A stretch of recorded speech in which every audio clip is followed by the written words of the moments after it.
오늘 하루 또 이렇게 주님의 은혜 가운데 보내고 또 이렇게 전도 축제도 은혜 가운데 보낼 수 있게 돼서 너무나 감사합니다. 하나님께 너무 감사드리고 수고하신 분들, 우리 모든 성도님들 또 전도하시느라고 고생하셨고 또 어제 날씨도 좋은 날씨 주셔서 또 무더위에 또 이렇게 했는데 수고하신 모든 분들께 감사드리고 또 맛있는 식사도 또 과일도 다가도 여러 가지로 준비해 주신 우리 모든 성도님들께 감사를 드립니다. 특별히 이 행사를 주관한 우리 선교부, 네, 우리 이영호 장로님이야 선교부 우리 한생명 전도대 한번 손 한번 들어보실까요? 네, 두 분만 대표로 되시고 우리 수고하신 선교부 한생명 전도대를 박수로 한번 격려하시면 좋겠습니다. 수고하셨습니다. 감사합니다. 네.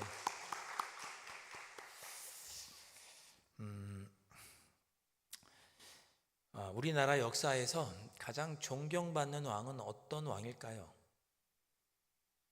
네, 여러분 짐작하시는 것처럼 세종대왕입니다.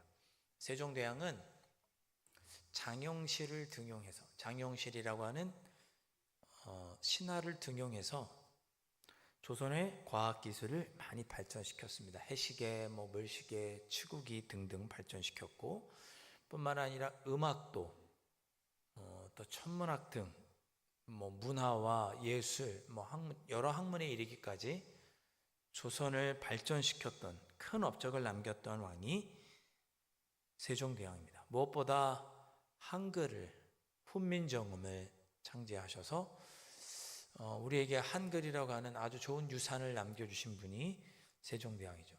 아마 우리 누구나 다 물으면 세종대왕이 가장 존경스러운 왕이라고 대답하실 것 같습니다. 그런데 이렇게 훌륭한 업적을 세종대왕이 행했지만 세종대왕을 더욱 존경받는 왕으로 꼽을 수 있도록 하는 업적은 좀 다른 데에 있습니다. 개인적으로 생각하기에 세종대왕은 백성을 많이 사랑하는 왕이었습니다. 백성을 많이 사랑했어요. 그래서 농업기술도 나라에 부강하게 하기보다는 백성들이 배불리게 먹고 살 수 있도록 하기 위해서 농업기술도 발전시켰고 의료 시스템도 정비하고 법률도 정비했습니다. 다 누구를 위해서?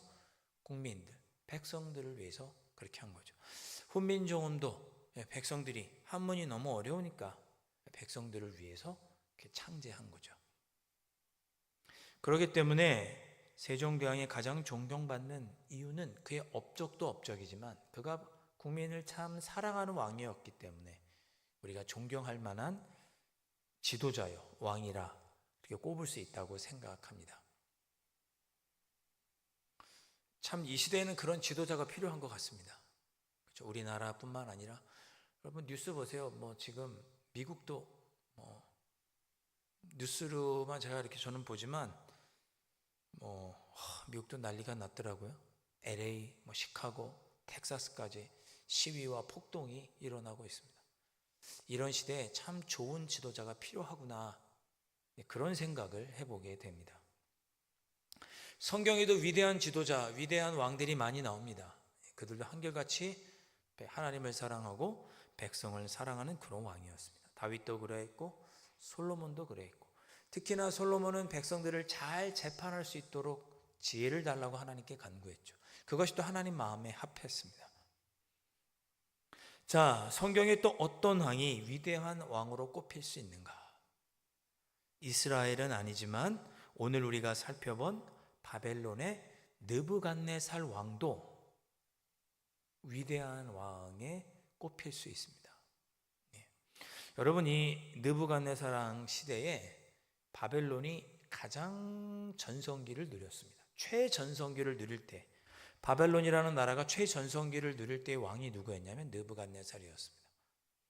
그는 거의 애굽, 나일강 건너가기 직전에까지 애굽은 이집트까지는 가지 못하고 그 전까지 다 정복했고 자기가 있는 그 메소포타미아 지역이랑 애굽 땅 들어가기 직전까지 모든 땅을 점령했던 그런 왕이었고 엄청난 부도 누렸던 그런 왕이었습니다. 가장 넓은 영토와 가장 강대한 국력을 바벨론 문명에서 이뤘던 왕이 느부갓네살 왕입니다. 자, 이 느부갓네살 왕의 그 엄청난 부귀영화를 상징하는 유물이 지금도 있습니다. 제가 사진을 몇 장 준비했는데요. 사진 한번 보여주시겠습니까? 네, 저 성벽의 이름, 저 문의 이름은 이슈타르문이라고 부릅니다. 이슈타르문. 네. 예. 여기서는 잘 이렇게 모양이 잘 안 보이는데 가까이 가서 보면 저렇게 벽돌로 하나 이렇게 조각이 된 그런 건축물이고, 푸른색으로, 전체적으로 푸른색으로 된 조각물이 성입니다. 놀랍게도 지금 저 성이 어디 있냐면 독일 베를린 박물관에 있습니다.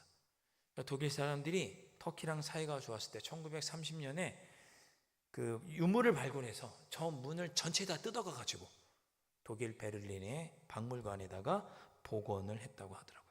실제 유적은 어떻게 됐을까? 다음 사진 보시면 실제는 이렇게 터만 남아 있습니다. 학자들이 저 터를 기준으로 해서 상상을 해서 바벨론 왕 시대의 모습을 그린 그림이 이 그림입니다. 멋있죠?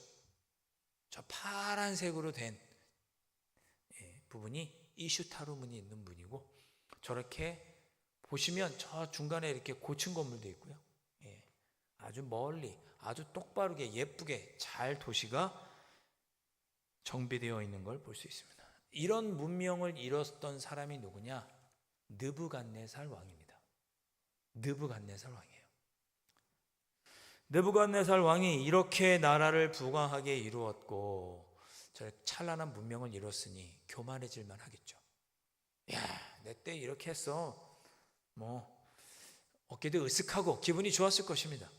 교만해졌습니다. 느부갓네살 왕이 유대 땅에서 많은 사람들 포로로 끌고 가죠. 저 바벨론의 느부갓네살 왕에 의해서 유다가 멸망하죠. 그때 포로로 끌려갔던, 3번이나 포로로 끌려가는 유대 백성들이 3번이나 포로로 끌려가는 일이 있었는데, 그때 포로로 끌려갔던 사람 중에 한 사람이 누구냐? 다니엘입니다. 다니엘.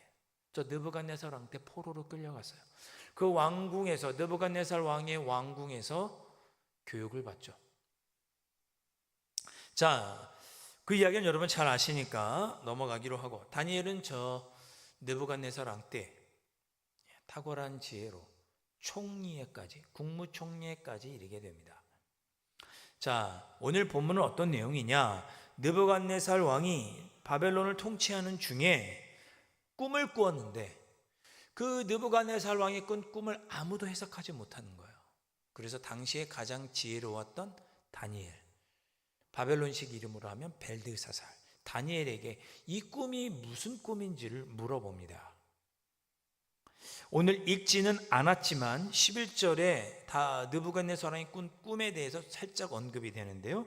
11절 보니까 느부갓네살 왕이 꿨던 꿈 중에 큰 나무가 등장을 합니다. 11절에 그 나무가 자라서 견고하여지고 높이는 하늘에 닿았으니 그 모양이 땅 끝에서도 보이겠고, 이런 이야기를 합니다. 자, 큰 나무의 잎사귀가 아름답고 열매도 많이 맺었다. 그래서 공중의 새들도 와서 먹고 와서 쉬고, 심지어 육체를 가진 짐승들도 그 그늘 밑에서 쉬게 되고 먹을 것을 얻었다.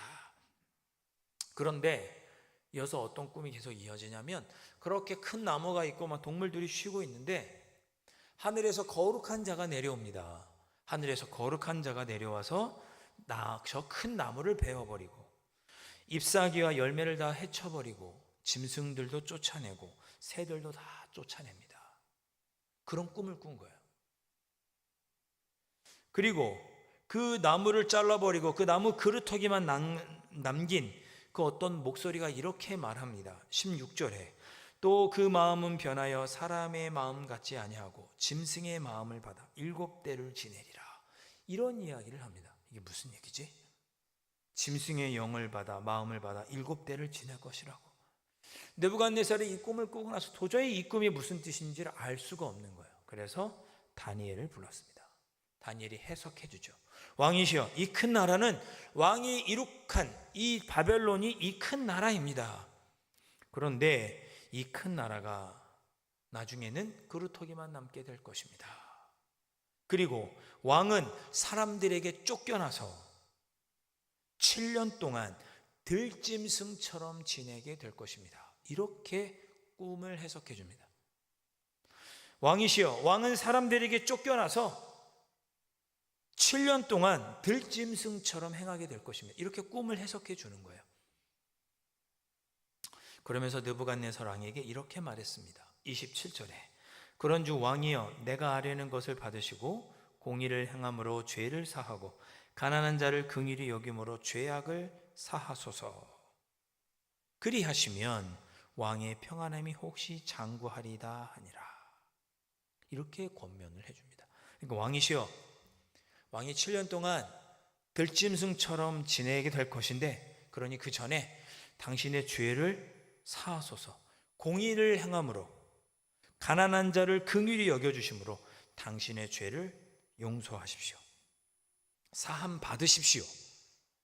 그러면 혹시 그 들짐승처럼 7년 동안 지내게 되는 그 형벌을 받지 않고 평안할지도 모르겠습니다 라고 이야기를 해줍니다.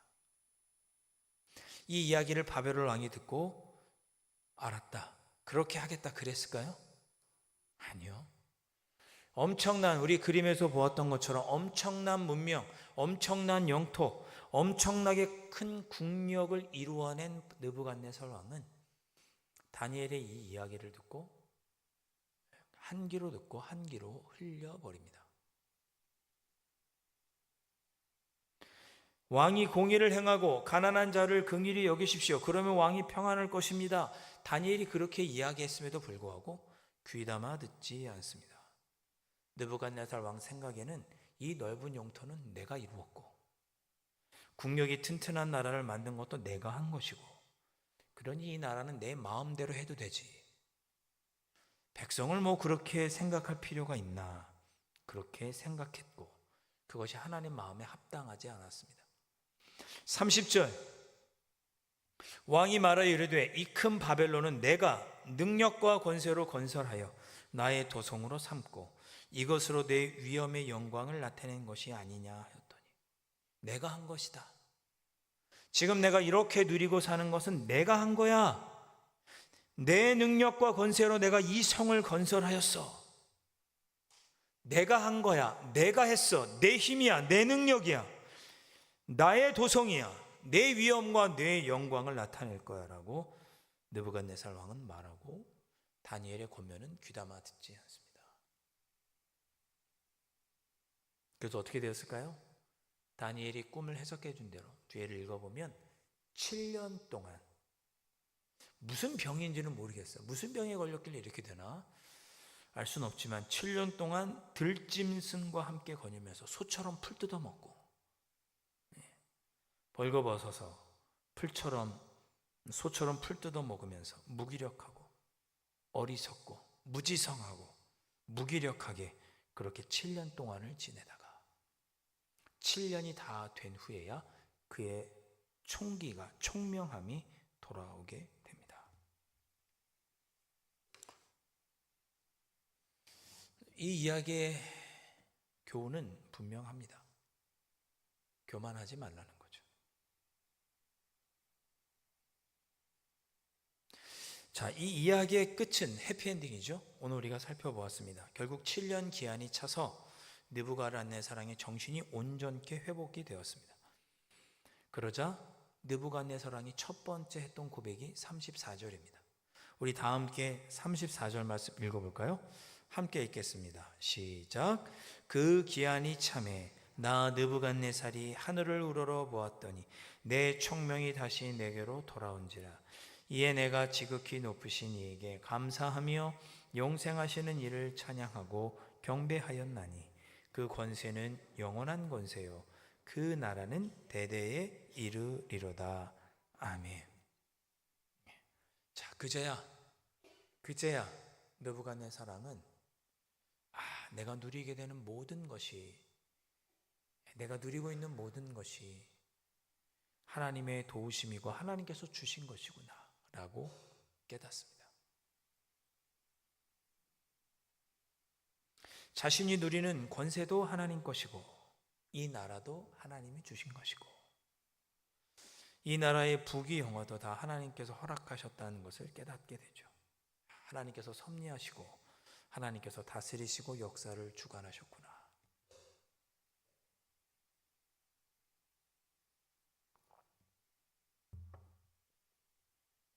그래서 하나님을 찬양하고 그가 경배하게 됩니다.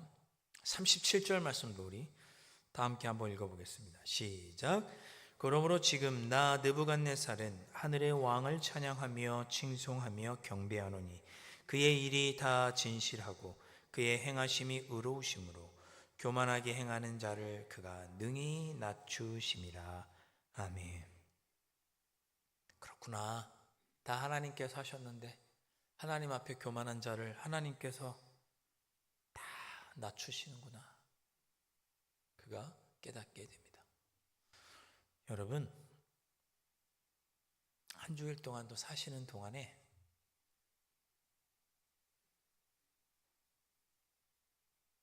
교만하지 않으시기를 바랍니다. 네, 교만하지 않으시면 좋겠습니다. 겸손히 사십시오. 겸손히. 내가 무언가를 이룬 것도 아니고 내가 무언가를 해서 하나님이 복을 주신 것도 아니고 다 하나님께서 주고 싶어서 하나님의 뜻과 섭리 가운데 우리에게 주신 것입니다. 그저 우리는 그 하나님의 은혜에 감사하고 찬양하면서 살면 되겠죠. 한 주간 우리가 겸손하였으면 좋겠습니다. 내가 한 것으로 내 것이라고 자랑할 것이 없습니다. 우리는 그저 하나님께 감사하고 그 이름을 찬양하면 되는 것이죠.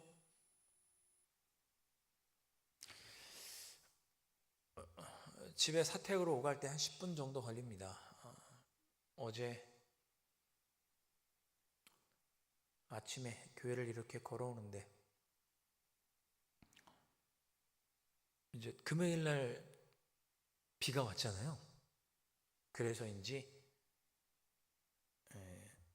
비가 온 다음 날이면 지렁이가 많이 보입니다. 지렁이가 많이 보여요.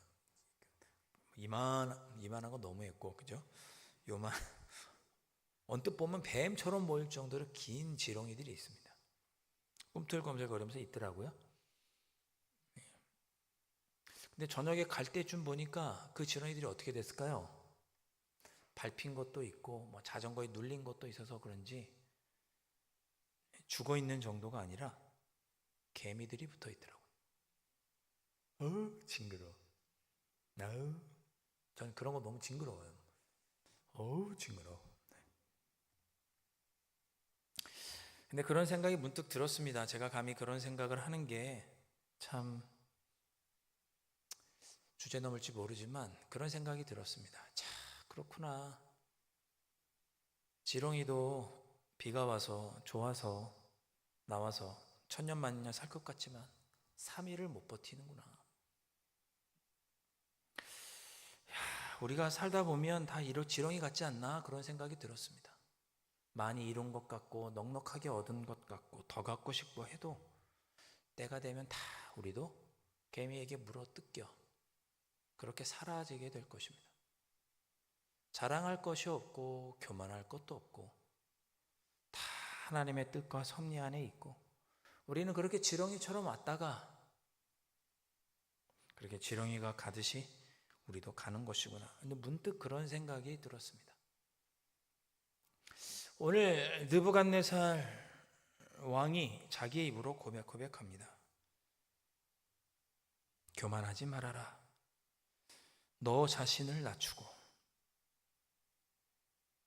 하나님은 교만한 자를 능히 낮추시는 분이 겸손하게 하나님만 의지하며 살라고 우리에게 오늘 교훈하고 있습니다. 한 주간 나는 지렁이다. 요즘은 나는 반딧불이다 뭐 이런 노래가 유행이라고 하는데 나는 지렁이다.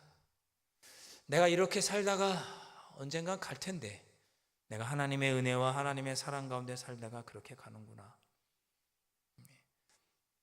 다들 오래 사시고 건강하셔야겠지만 내가 자랑할 것이 없고 내가 누리고 있는 모든 것이 하나님의 은혜로구나.